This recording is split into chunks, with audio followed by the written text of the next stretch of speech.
ಸ್ವಯಂ ಟೈಮ್ಸ್ ಬಂಧುಗಳೇ, ನಾನು ವಸಂತ್ ಕುಮಾರ್. ಚುನಾವಣೆಯ ದಿನಗಳು ಮತ್ತೆ ಹತ್ತಿರ ಬರಲಿಕ್ಕೆ ಆರಂಭ ಆಗಿದೆ. ಇನ್ನೇನು 2 ತಿಂಗಳಲ್ಲಿ ಪುರಸಭೆಯ ಚುನಾವಣೆ, ಅದರ ಜೊತೆಗೆ ಇನ್ನೊಂದು 3 ತಿಂಗಳು ಕಳೆದರೆ ಗ್ರಾಮ ಪಂಚಾಯತ್ ಚುನಾವಣೆ. ಹೀಗೆ ಪ್ರತಿ ಗ್ರಾಮಗಳಲ್ಲಿ ಕೂಡ ರಾಜಕಾರಣ ಮತ್ತೆ ಬಲಗೊಳ್ಳಲಿಕ್ಕೆ ಆರಂಭ ಆಗಿದೆ. ಆದರೆ ಜಿಲ್ಲಾ ಪಂಚಾಯತ್ ಮತ್ತು ತಾಲೂಕು ಪಂಚಾಯತ್ನ ಚುನಾವಣೆಯ ಸುದ್ದಿ ಇವತ್ತಿನವರೆಗಿಲ್ಲ. ಈಗಾಗಲೇ ನಾಳ್ದು ಮೇಗೆ ಅದು ಕೂಡ 5 ವರ್ಷ ಆಗ್ತದೆ. ಚುನಾವಣೆ ನಡೆಯೋದು 5 ವರ್ಷ ಆಗುತ್ತೆ. ಈಗ ಪ್ರತಿಪಕ್ಷಗಳು ಕೂಡ ರಾಜಕೀಯ ವಿಚಾರ ಬಂದಾಗ, ಚುನಾವಣೆಗಳು ಬಂದಾಗ ಒಂದಷ್ಟು ಸಂಘಟಿತರಾಗುವಂಥದ್ದು ಸಹಜ ಪ್ರಕ್ರಿಯೆ. ಈಗ ಕಾರ್ಕಳ ತಾಲೂಕು BJP ಎಲ್ಲ ಏನು ಗ್ರಾಮೀಣ ಮಟ್ಟದ ಶಕ್ತಿ ಕೇಂದ್ರಗಳಿವೆ ಅವೆಲ್ಲವನ್ನು ಕೂಡ ಸದೃಢ ಮಾಡಲಿಕ್ಕೆ ಹೊರಟಿದೆ.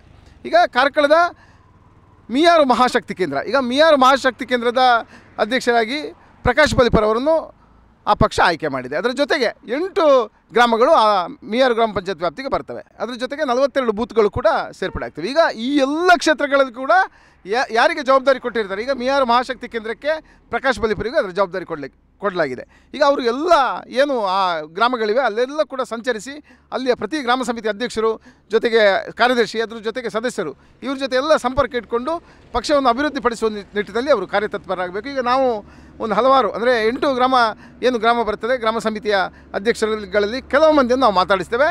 ಇದು ಇಂದಿನ ಸ್ವಯಂ ಟೈಮ್ಸ್ ವಿಶೇಷ.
ಮಿಯಾರು BJP ಮಹಾಶಕ್ತಿ ಕೇಂದ್ರದ ಅಧ್ಯಕ್ಷರಾಗಿ ಪ್ರಕಾಶ್ ಬಲಿಪ, ಅದರ ಜೊತೆಗೆ ಪ್ರಧಾನ ಕಾರ್ಯದರ್ಶಿಯಾಗಿ ಸುಮಿತ್ ನಲ್ಲೂರು, ಜೊತೆಗೆ ಪ್ರವೀಣ್ ಕೋಟ್ಯಾನ್ ಸಾಣೂರು ಇವರನ್ನು ಆಯ್ಕೆ ಮಾಡಲಾಗಿದೆ. ಈಗ ಒಂದು ಪಕ್ಷ ಹೇಳಿದರೆ ಅದನ್ನು ಮುನ್ನಡೆಸಬೇಕು ಅಂತಂದರೆ ಬಹಳಷ್ಟು ಕಷ್ಟ ಇದೆ. ಯಾಕಂದರೆ ಎಲ್ಲರನ್ನೂ ಕೂಡ ಜೊತೆಗೂಡಿಸ್ಕೊಂಡು ಹೋಗಬೇಕಾದ್ದು ಆ ಪಕ್ಷದ ಯಾರು ಚುಕ್ಕಾಣಿ ಹಿಡಿದಿರ್ತಾರೆ ಅವ್ರದ್ದು ಒಂದು ದೊಡ್ಡ ಮಹತ್ತರವಾದ ಜವಾಬ್ದಾರಿ ಆಗ್ತದೆ. ಯಾಕಂದರೆ ಏನು ಸಮಸ್ಯೆಗಳಿದ್ರು ಕೂಡ ಅದನ್ನು ಪರಿಹಾರ ಮಾಡಿಕೊಂಡು ಪಕ್ಷದ ಏನು ಚೌಕಟ್ಟಿನ ಒಳಗೆ ಅವರನ್ನು ಕರ್ಕೊಂಡ್ಬಂದು ಆ ಪಕ್ಷವನ್ನು ಅಭಿವೃದ್ಧಿಪಡಿಸಬೇಕಾದ್ದು ಕ್ರಮ.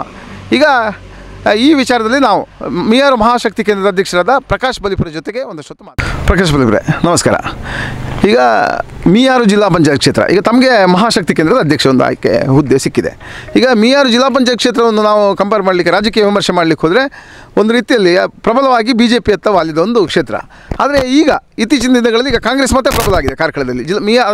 ಮಿಯಾರು ಜಿಲ್ಲಾ ಪಂಚಾಯತ್ ಕ್ಷೇತ್ರದಲ್ಲಿ ಒಂದಷ್ಟು ಅವರು ಕೂಡ ರಾಜಕೀಯ ದಾಳಗಳನ್ನು ಉರುಳಿಸಿದ್ದಾರೆ ಮುಂದಿನ ದಿನಗಳಲ್ಲಿ. ಈಗ ತಾವು BJP ಅಧ್ಯಕ್ಷರಾಗಿ BJP ಪಕ್ಷವನ್ನು ಇನ್ನಷ್ಟು ಗಟ್ಟಿ ಮಾಡುವ ನಿಟ್ಟಿನಲ್ಲಿ ಯಾವ ರೀತಿಯ ಕ್ರಮಗಳನ್ನು ಕೈಗೊಳ್ಳಲಿಕ್ಕಿದ್ದೀರಿ? ಮೊದಲನಾಗಿ ನಮಸ್ತೆ ಎಲ್ಲರಿಗೂ. ಪಕ್ಷ ಒಂದು ಅವಕಾಶ ಕೊಟ್ಟಿದೆ. ನನ್ನ ಪ್ರಕಾರ ಪಕ್ಷವನ್ನು ಮುನ್ನಡೆಸುವ ಶಕ್ತಿ ನನಗೆ ಉಂಟು. ನನಗೆ ಪ್ರಬಲವಾಗಿ 2 ಶಕ್ತಿ ಕೇಂದ್ರದ ಪ್ರಧಾನ ಕಾರ್ಯದರ್ಶಿಯನ್ನು ಕೊಟ್ಟಿದ್ದಾರೆ. ಒಂದು ಸುಮಿತ್ ನಲ್ಲೂರು, ಇನ್ನೊಂದು ಪ್ರವೀಣ್ ಕೋಟ್ಯಾನ್ ಅಂತ. ಹಾಗೆ ನಮ್ಮ ಮಿಯಾರು ಮಹಾಶಕ್ತಿ ಕೇಂದ್ರಕ್ಕೆ ಮಹಾವೀರ ಹೆಗ್ಡೆ ಅವರು ಉಸ್ತುವಾರಿ. ಹಾಗೆ ನಮ್ಮ ಜವಾಬ್ದಾರಿ, ಶಕ್ತಿ ಕೇಂದ್ರದ ಜವಾಬ್ದಾರಿಯನ್ನು ದಿವ್ಯಶ್ರೀ ಗಿರೀಶ್ ಅಮೀನವರಿಗೆ ಕೊಟ್ಟಿದ್ದಾರೆ, ಹಾಗೂ ಕರ್ನಾಟಕ ಕೋಟ್ಯಾನ್ ಅವರಿಗೆ ಕೊಟ್ಟಿದ್ದಾರೆ. ನಾನು ಏನೇ ಮಾಡಿದರೂ ಎದುರಾಳಿ ಪಕ್ಷದ ಹೆಸರು ಹೇಳ್ಕೊಂಡು ಓಟ್ ಕೇಳುವುದಿಲ್ಲ. ನಮಗೆ ನನ್ನ ಪಕ್ಷದ, ನನ್ನ ಹಿಂದುತ್ವದ ಬಗ್ಗೆ ಮಾತ್ರ ನಾನು ಓಟ್ ಕೇಳ್ತೇನೆ. ನನ್ನ ಪಕ್ಷಕ್ಕೆ ಸಂಘಟನೆ ಹೇಗೆ ಸಂಘಟನೆ ಮಾಡಬೇಕಂತ ನಾನು ಬೂತ್ ಮಟ್ಟದಿಂದ ನೋಡ್ಕೊಂಡು ಬಂದಿದ್ದೇನೆ.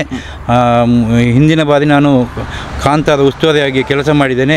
ಅದ್ಭುತವಾಗಿ ಮಾಡಿ 3 ಬೂತಲ್ಲಿ ಲೀಡ್ ತಂದ ವ್ಯಕ್ತಿ ನಾನು. ನನ್ನ ಮಿಯಾರು ಗ್ರಾಮದಲ್ಲಿ ನನ್ನ ಬೂತ್ ಕೂಡ ಲೀಡ್ ತಂದಿದ್ದೇನೆ. ಪಕ್ಷಕ್ಕೆ ಎಷ್ಟು ದುಡಿಬೇಕು ಅಷ್ಟು ದುಡಿದು ಕೊಡ್ತೇನೆ. ಯಾಕೆಂದರೆ ನನಗೆ ಸುನೀಲ್ ಕುಮಾರ್ ಅಭಿವೃದ್ಧಿ ನೋಡಿಕೊಂಡು ನಾನು ಬಂದವ. ಸುನೀಲ್ ಕುಮಾರ್ ಶಾಸಕರ ಅವಧಿಯಲ್ಲಿ ಬಹಳಷ್ಟು ಅಭಿವೃದ್ಧಿ ಆಗಿದೆ. ಇವಾಗ ಸರ್ಕಾರ ಸ್ವಲ್ಪ ಚೇಂಜಸ್ ಆಗಿದೆ. ಈ ಗ್ಯಾರಂಟಿ ಯೋಜನೆಯಿಂದ ಈಗ ನೋಡ್ತಿದ್ದೀರ ನೀವು, ರಸ್ತೆ ಎಲ್ಲ ಯಾವ ಥರ ಗುಂಡಿ ಬಿದ್ದಿದೆ ಅಂತ. ಅವರಿಗೆ ಅನುದಾನ ಕೊರತೆ ಇರುವುದರಿಂದ, ರಾಜ್ಯ ಸರ್ಕಾರ ಕೊಡುವ ಅನುದಾನ ಕೊರತೆಯಿಂದ ಏನು ಮಾಡಲಿಕ್ಕೆ ಸಾಧ್ಯವಿಲ್ಲ. ಆದರೆ ಹಿಂದಿನ ಅವಧಿಯಲ್ಲಿ ಬಹಳಷ್ಟು ಅಭಿವೃದ್ಧಿ ಮಾಡಿ ತೋರಿಸಿದ್ದಾರೆ ನಮ್ಮ ನೆಚ್ಚಿನ ಶಾಸಕರು ಸುನೀಲ್ ಕುಮಾರ್ ಅವರು. ನೋಡಿ, ಕಾಂತಾವರ BJP ಗ್ರಾಮ ಸಮಿತಿ ಅಧ್ಯಕ್ಷರು ರಂಜಿತ್ ಶೆಟ್ಟರು, ಅದರ ಜೊತೆಗೆ ಕಾರ್ಯದರ್ಶಿ ಲೋಕೇಶ್ ಕೋಟ್ಯಾನ್, ಹೀಗೆ ಇಬ್ಬರನ್ನು ಕೂಡ BJP ಏನು ಕ್ಷೇತ್ರಾಧ್ಯಕ್ಷರಾದ ನವೀನ್ ನಾಯಕರು ಆಯ್ಕೆ ಮಾಡಿದ್ದಾರೆ. ಈಗ ನಾವು ಅಲ್ಲಿಯ ಏನು ಕಾಂತಾವರ ಗ್ರಾಮ ಸಮಿತಿ ಇದೆ ಅದರ ರಂಜಿತ್ ಶೆಟ್ಟರ ಜೊತೆ ಒಂದಷ್ಟೊತ್ತು ಮಾತಾಡ್ತೇವೆ. ರಂಜಿತ್ ಶೆಟ್ಟರ್ ನಮಸ್ಕಾರ. ಈಗ ನೋಡಿ, ತಮಗೆ ಅಧ್ಯಕ್ಷ ಏನು ಗ್ರಾಮ ಸಮಿತಿ ಅಧ್ಯಕ್ಷ ಸಿಕ್ಕಿದೆ. ಈಗ ಮೀಯಾರು ಪ್ರಕಾಶ್ ಬಲಿಪುರಿಗೆ ಒಂದು ಮಹಾಶಕ್ತಿ ಕೇಂದ್ರದ ಅಧ್ಯಕ್ಷನಾಗಿ ಆಯ್ಕೆ ಮಾಡಲಿ. ಒಟ್ಟಾಗಿ ಈಗ ಪಕ್ಷದ ಬಲವರ್ಧನೆ ರೀತಿಯಲ್ಲಿ ತಾವೆಲ್ಲರೂ ಕೂಡ ಸೇರಿಕೊಂಡು ಯಾವ ರೀತಿ ಮುನ್ನಡೆ ಮಾಡಲಿಕ್ಕಿದ್ದೀರಿ?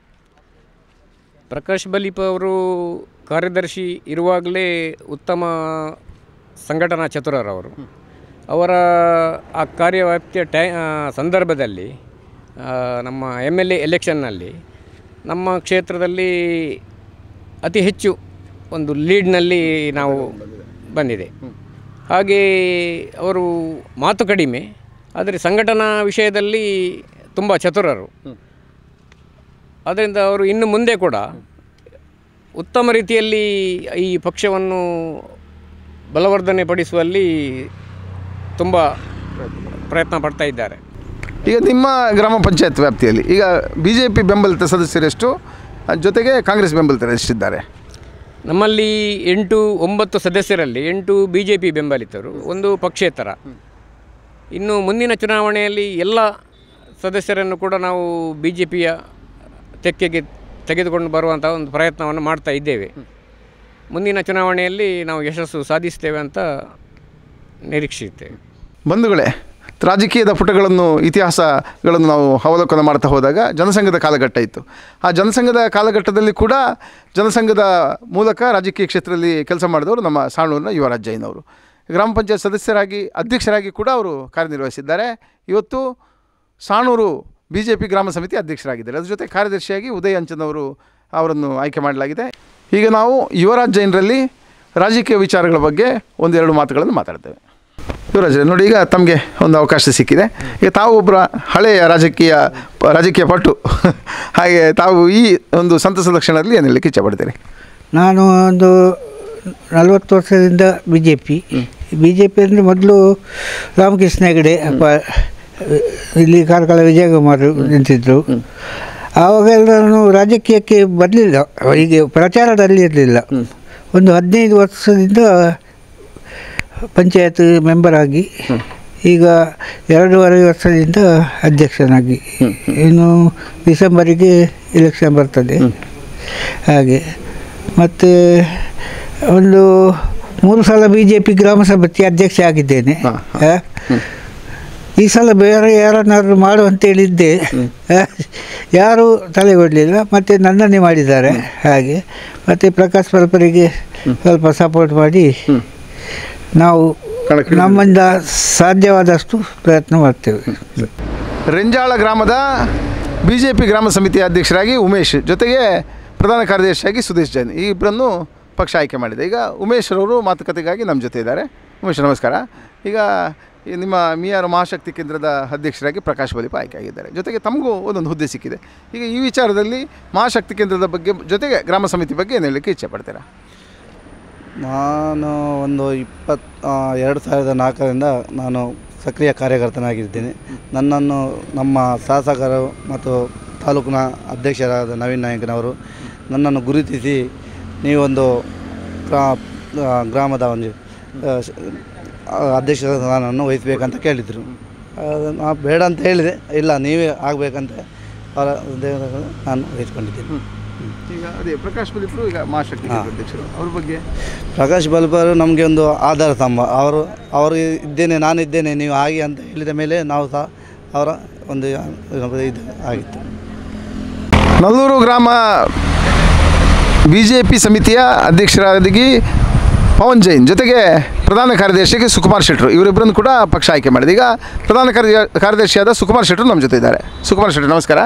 ಈಗ ತಮ್ಮ ಏನು ಮಹಾಶಕ್ತಿ ಕೇಂದ್ರ ಇದೆ ಅದಕ್ಕೆ ಒಂದಷ್ಟು ಪದಾಧಿಕಾರಿಗಳನ್ನು ಎಲ್ಲ ಪಕ್ಷ ಆಯ್ಕೆ ಮಾಡಿದೆ. ಈಗ ಹತ್ತಿರದಲ್ಲಿ ಚುನಾವಣೆ ಹತ್ತಿರಕ್ಕೆ ಬರಲಿಕ್ಕಿದೆ.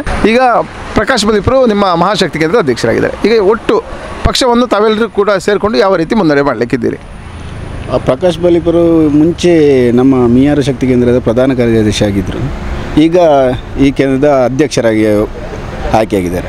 ಒಳ್ಳೆಯ ಒಂದು ಸಂಘಟನೆ ಪ್ರಕಾಶ್ ಬಲಿಪುರದಲ್ಲಿ ಇದೆ. ನಮಗೂ ಒಳ್ಳೆಯ ಸಹಕಾರ ಇದೆ.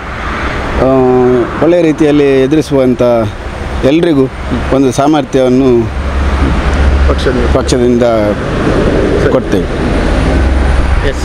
ನಲ್ಲೂರು BJPಯ ಅಧ್ಯಕ್ಷರಾಗಿ ಪವನ್ ಕುಮಾರ್ ಜೈನರು ಇದ್ದಾರೆ. ನಾನು ಪ್ರಧಾನ ಕಾರ್ಯದರ್ಶಿಯಾಗಿದ್ದೇನೆ. ನಮ್ಮ ನಲ್ಲೂರು ವಿಭಾಗದಲ್ಲಿ 6 ವಾರ್ಡ್ಗಳಿದೆ. 6ರಲ್ಲಿ ಈಗ ಪ್ರೆಸೆಂಟಾಗಿ ಎಲ್ಲ ನಮ್ಮ BJP ಆಡಳಿತದಲ್ಲಿ ಇದೆ.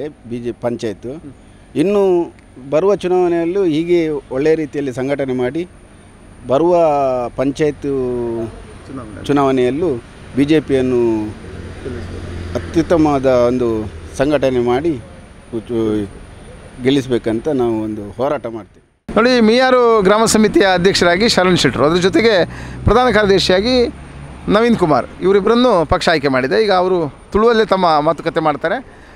ನಮಸ್ಕಾರ. ತುಳು ಐತೆ ಇರೋಗೊಂದು ಹೊಸ ಅವಕಾಶ ತಿಕ್ಕಡು ಇತ್ತೆ ನಿಖಲ ಮಹಾಶಕ್ತಿ ಕೇಂದ್ರ ಅಧ್ಯಕ್ಷರಾದ ನಮ್ಮ ಪ್ರಕಾಶ್ ಬಲಿಪುರಲ್ಲಿರು ಇತ್ತು ನಿಖಲು ಪೂರ ಸೇರಿದು ಎಂಚ ಪಕ್ಷ ಸಂಘಟನೆ ನಿಖಲ ಪ್ರಕಾಶ್ ಅನ್ನೇ ಬಾರಿ ಎಡ್ಡೆ ಜನ ಆರು ಇದು ಪೊಯ್ ಸಾರಿ ಕಾರ್ಯದರ್ಶಿ ಆದಿತ್ಯರು, ಈ ಸಾರಿ ಅಧ್ಯಕ್ಷರಾಗ್ತಾರೆ ಮಹಾಶಕ್ತಿ ಕೇಂದ್ರದ. ಆರ ಮಸ್ತ್ ಸಪೋರ್ಟ್ ಉಂಡು ಎಂಗ್ಲಿಗೆ ಅಂದರೆ ಅದು ಎಂಗಲ್ಲ ಆರ್ನೊಟ್ಟಿಗೆ ಬಾರಿ ಸಪೋರ್ಟ್ ಉಂಟು ಬೇಲ ಅಂತಂದಿಲ್ಲ. ಎಲ್ಲ ಒಂದು ಪ್ರಜಾಕರಣದ ಕಾರ್ಯಕ್ರಮ ಉಂಡು ಐತಾರ ಬಾರಿ ನೆತ್ತು ಮೇನಾತ್ರ ಬರಂದಿಲ್ಲೇರು ಬಾರಿ ಎಡ್ಡೆ ಜನ. ಬಂಧುಗಳೇ, ಈಗ ತಾವು ಹಲವಾರು BJP ಗ್ರಾಮ ಸಮಿತಿಯ ಬಗ್ಗೆ ತಾವು ಅವರ ವಿಚಾರಗಳನ್ನು ವೀಕ್ಷಣೆ ಮಾಡಿದ್ದೀರಿ. ಈಗ ನಾವು ಮಾಳ ಗ್ರಾಮ ಸಮಿತಿಯ ಅಧ್ಯಕ್ಷರ ಜೊತೆ ಮಾತುಕತೆಗೆ ಬಂದಿದ್ದೇವೆ. ಈಗ ಮಾಳ ಗ್ರಾಮ ಸಮಿತಿ ಅಧ್ಯಕ್ಷರು ಯಾರು ಅಂತ ಕೇಳಿದ್ರೆ ನಮ್ಮ ಸುಧಾಕರ್ ಡೊಂಗ್ರೆ ಅವರು, ಅದರ ಜೊತೆಗೆ ಕಾರ್ಯದರ್ಶಿಯವರು ರಾಜೇಶ್ ನಾಯ್ಕ್ ಅವರು. ಹೀಗೆ ಅವರಿಬ್ಬರು ಕೂಡ ಈಗ ಮಾಳ ಪ್ರವೀಣ್ ಹೆಗಡೆ ಕಾರ್ಯದರ್ಶಿಯವರು. ಹಾಗೆ ಎಲ್ಲರೂ ಕೂಡ ಸೇರಿಕೊಂಡು ಪಕ್ಷವನ್ನು BJPಯ ಪಕ್ಷವನ್ನು ಅಭಿವೃದ್ಧಿಪಡಿಸುವಂತ ಮುಂದಿದ್ದಾರೆ. ಈಗ ಸುಧಾಕರ್ ಡೊಂಗ್ರೆ ಅವರು ನಮಸ್ಕಾರ. ಈಗ ತಮ್ಮ ಹೊಸ ಮಹಾಶಕ್ತಿ ಕೇಂದ್ರ ಈಗಾಗಲೇ ಆರಂಭ ಆಗಿದೆ. ಈಗ ಉದ್ಘಾಟನೆ ಕೂಡ ಆಗ್ತದೆ, 1-2 ದಿನದಲ್ಲಿ ಉದ್ಘಾಟನೆ ಆಗುತ್ತೆ. ಈಗ ಪ್ರಕಾಶ್ ಬಲಿಪುರ ನಮ್ಮ ಈ ಸಮಿತಿಯ ಮಹಾಶಕ್ತಿ ಕೇಂದ್ರ ಅಧ್ಯಕ್ಷರು. ಈಗ ಎಲ್ಲ ಸಮಿತಿ ಸೇರಿಕೊಂಡು ಈಗ ಪಕ್ಷವನ್ನು ಯಾವ ರೀತಿ ಮುನ್ನಡೆ ಮಾಡಲಿಕ್ಕಿದ್ದೀರಿ? ನಮಗೆ ಮೊದಲನೇದಾಗಿ ನಾವು ಪ್ರಕಾಶ್ ಬಲಿಪುರಿಗೆ ತುಂಬು ಹೃದಯದ ಅಭಿನಂದನೆಗಳನ್ನು ತಿಳಿಸ್ತಾ ಇದ್ದೇವೆ. ಈ ಹಿಂದೆ ಕೂಡ ಪ್ರಕಾಶ್ ಬಲಿಪುರು ಕಾರ್ಯದರ್ಶಿಯಾಗಿ ಮಹಾಶಕ್ತಿ ಕೇಂದ್ರದ ಕಾರ್ಯದರ್ಶಿಯಾಗಿ ನಿರ್ವಹಣೆ ಮಾಡಿದರು. ಒಂದು ಉತ್ತಮವಾದ ನಿರ್ವಹಣೆಯನ್ನು ಮಾಡಿದರು. ಈಗ ಅವರು ಅಧ್ಯಕ್ಷರಾಗಿದ್ದಾರೆ. ನಮಗೆ ಬಹಳ ಸಂತೋಷ. ನಾವು ಅವರ ಒಂದು ನೇತೃತ್ವದಲ್ಲಿ ಮುಂದಿನ ಬರತಕ್ಕಂಥ ಚುನಾವಣೆಗಳು, ಪಂಚಾಯತ್ ಚುನಾವಣೆ ಇರಲಿ, ಜಿಲ್ಲಾ ಪಂಚಾಯತ್ ಚುನಾವಣೆ ಇರಲಿ ಅಥವಾ ತಾಲೂಕು ಪಂಚಾಯತ್ ಚುನಾವಣೆ ಇರಲಿ, ಈ ಎಲ್ಲ ಚುನಾವಣೆಗಳಲ್ಲಿ BJPಯನ್ನು ಅತ್ಯಧಿಕ ಸಂಖ್ಯೆಯಿಂದ ಗೆಲ್ಲಿಸುವ ಪ್ರಯತ್ನವನ್ನು ನಾವು ಖಂಡಿತವಾಗಿ ಮಾಡ್ತೇವೆ ಅಂತೇಳಿ ಈ ಮೂಲಕ ತಿಳಿಸಲಿಕ್ಕೆ ಇಷ್ಟಪಡ್ತೇವೆ. ಈದು ಗ್ರಾಮದ BJP ಗ್ರಾಮ ಸಮಿತಿ ಇದರ ಅಧ್ಯಕ್ಷರಾಗಿ ನಾರಾಯಣ್ ಪೊಸಾರು ಭಾಳಷ್ಟು ವರ್ಷದಿಂದ ರಾಜಕೀಯ ಕ್ಷೇತ್ರದಲ್ಲಿ ಅವರು ತಮ್ಮನ್ನು ತೊಡಗಿಸಿಕೊಂಡವರು, ಅವರನ್ನು ಆಯ್ಕೆ ಮಾಡಲಾಗಿದೆ. ಅದರ ಜೊತೆಗೆ ಕಾರ್ಯದರ್ಶಿಯಾಗಿ MK ರಮೇಶ್ರನ್ನು BJP ಪಕ್ಷ ಆಯ್ಕೆ ಮಾಡಿದೆ. ಈಗ ನಾವು ನಾರಾಯಣ್ ಪೊಸಾರ್ ಅವ್ರ ಜೊತೆ ಒಂದಷ್ಟು ಮಾತಾಡ್ತೇವೆ. ನಾರಾಯಣ ನಮಸ್ಕಾರ. ಈಗ ಹೊಸ ಏನು ಮಿಯಾರು ಮಹಾಶಕ್ತಿ ಕೇಂದ್ರದ ಹೊಸ ಏನು ಗಾದಿ ಎಲ್ಲರಿಗೂ ಕೂಡ ಒಂದೊಂದು ಅವಕಾಶಗಳನ್ನು ಕೊಡಲಾಗಿದೆ. ಈಗ ಪ್ರಕಾಶ್ ಬಲಿಪುರಿಗೆ ಒಂದು ಶಕ್ತಿ ಕೇಂದ್ರದ ಅಧ್ಯಕ್ಷರನ್ನಾಗಿ ಮಾಡಲಾಗಿದೆ. ಈಗ ಒಟ್ಟು BJPಯನ್ನು ಅಭಿವೃದ್ಧಿಪಡಿಸುವ ನಿಟ್ಟಿನಲ್ಲಿ ತಮ್ಮ ಪಾತ್ರಗಳೇನು? ನಾನು ನಾರಾಯಣ್ ಸುವರ್ಣ ನೂರಲ್ಲಿ ಬಿಟ್ಟು ಪ್ರಸ್ತುತ ಇದು BJP ಗ್ರಾಮ ಸಮಿತಿ ಅಧ್ಯಕ್ಷನಾಗಿ ಆಯ್ಕೆ ಆಗಿರ್ತೇನೆ. ರಮೇಶ್ MK ನಮ್ಮ ಕಾರ್ಯದರ್ಶಿ ಆಗಿದ್ದಾರೆ. ಇಲ್ಲಿ ಒಂದು ಉತ್ತಮ ಇದರಲ್ಲಿ BJPಯನ್ನು ಬಲಪಡಿಸುವ ಉದ್ದೇಶದಿಂದ ಈ ಸಲ ಒಳ್ಳೆಯ ಸಮಿತಿಯನ್ನು ಆಯ್ಕೆ ಮಾಡಿದ್ದಾರೆ.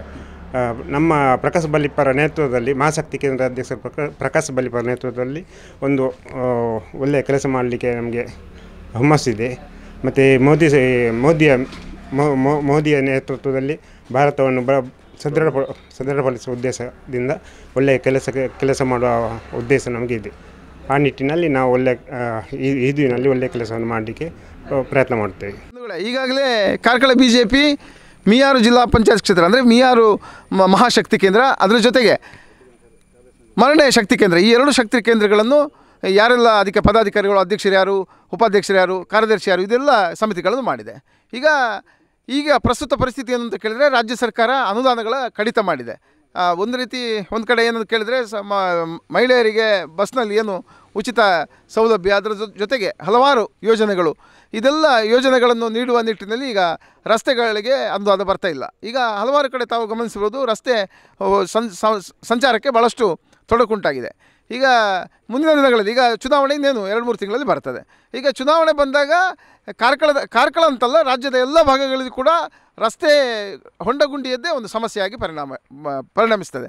ಈಗ ಜನ ಕೂಡ ಏನು ಅಂತ ಕೇಳಿದರೆ ಒಂದಷ್ಟು ದಿನ ಈಗ ಏನು ಭಾಗ್ಯಗಳನ್ನು ಪಡಿತಾ ಇದ್ದಾರೆ ಅವರೆಲ್ಲರಿಗೂ ಕೂಡ ಈಗ ತಮ್ಮ ಖಾಸಗಿ ವಾಹನದಲ್ಲಿ ಸಂಚಾರ ಮಾಡುವಾಗ ರಸ್ತೆಗಳಲ್ಲಿ ಇರುವ ಹೊಂಡಗುಂಡಿಗಳನ್ನು ತಪ್ಪಿಸ್ಕೊಂಡು ಹೋಗದೆ ಒಂದು ದೊಡ್ಡ ಯಕ್ಷ ಪ್ರಶ್ನೆ ಆಗ್ತದೆ.